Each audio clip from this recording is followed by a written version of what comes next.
Shalom WJC family. It's time for our weekly Torah Talk. This week in synagogue we'll read Parshat Behaalotcha. And Behaalotcha sort of inaugurates our wanderings in the desert.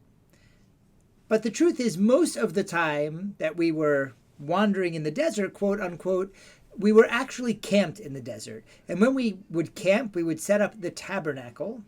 And in this setting up of the tabernacle, there's actually a beautiful hint at something very powerful about the prayer that most Jewish people are most familiar with. The first one that we learn, even when we're children, the Shema. So in chapter 19 of the book of Bamidbar, we're told that when the Mishkan, when the tabernacle was set up right at the center of the camp, in verse 15 it says, chapter 9, verse 15, Uviyom hakim et ha-mishkan, on the day that the Mishkan was set up, he said, ha'anan et ha-mishkan, the cloud would cover the tabernacle. Uver erev yeh al ha-mishkan, and in the evening there would be upon the Mishkan, kimare Eish ad boker, the visage of fire until the morning.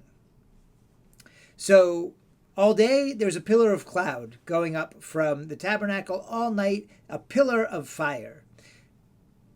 We know that, and as the Torah describes, that pillar would get up and move to the front of the camp when it was time to move, and it would guide them. They would always know which way to go because of the pillar of cloud and the pillar of fire. They represent these sort of guiding lights or guiding power of God to always give us a path to follow.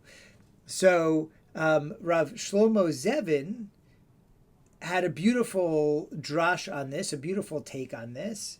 And he said that this was a way of teaching people about, or getting people to think about their futures, right? That at a time when everything was bright and beautiful, right? The sun is shining, everything's successful, metaphorically or in fact, exactly speaking, literally, that the sun is shining, everything seems to be going right in your life.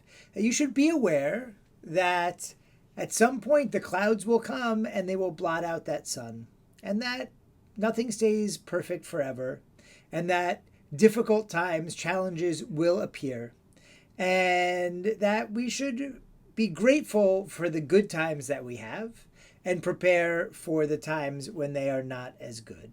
And similarly, at night, in times of darkness and challenges, when it's hard to see anything but those challenges, we could look up at that fire and know that there's always a light to guide us out, right? That these bad times won't last forever, and that if we have faith, if we are follow the principles and values that God has given to us in the Torah, and that our seichel gives to us, that things can and will get better. We should never let the night totally consume us. We should always see the guiding light of God at our center. So what does this have to do with the Shema? So this beautiful idea also connects to the Shema, right? That is actually why we're supposed to say the Shema in the morning and the evening, right? That Shema in the morning is like the pillar of cloud. We wake up, we have a whole day ahead of us, and we should know that we can be guided by Torah, guided by values, guided to do good things and bring holiness into the world.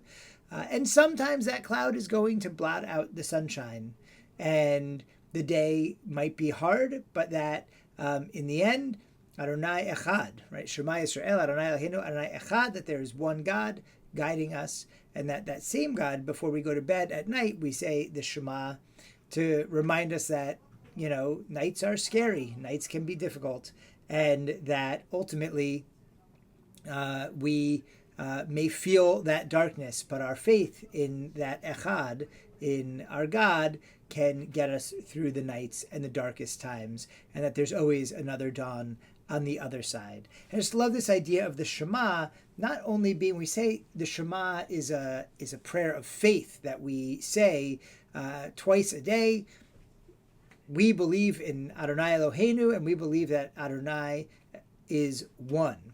That is sort of our credo as Jewish people. But what do we mean by that? That's an easy thing to say. It's harder to dig into and understand. And I love this understanding related to the cloud and the fire on the Mishkan, that the faith is that God is with us always, and that there's always a path to follow, a path towards more holiness, a path that God has set for us to give us purpose, a path ultimately to lead us to light when we are in darkness, and a path to know that we will be able to get through should a cloud come, should some darkness come to blot out the goodness and the light that we are experiencing. And so a prayer for all of us is that we're always able to not only have that faith, but to follow that path forward and always feel that sense of closeness to God, sense of closeness to Klal Yisrael, to the Jewish people, to this beautiful world that God has given us. And may we always have the faith to try and bring that holiness closer to ourselves and closer to others, to do that tikkun and make this world a more beautiful place. It's good to remember, even when we are having challenges, even when we are having success, others are having challenges. We might be experiencing the blue skies and the foreboding clouds. Others might be deep in the night, looking for that light to pull them out. And that is part of our job, is to be that light, to represent that holiness. We're taught that each of us, when God tells us to build the Mishkan, to build the tabernacle, that we should build it amongst us, bitocham. But our rabbis teach us bitocham means actually in us, in our heart. That we have that pillar of cloud and we have that pillar of fire inside of us. And the Shema reminds us that we can also serve in that way for others.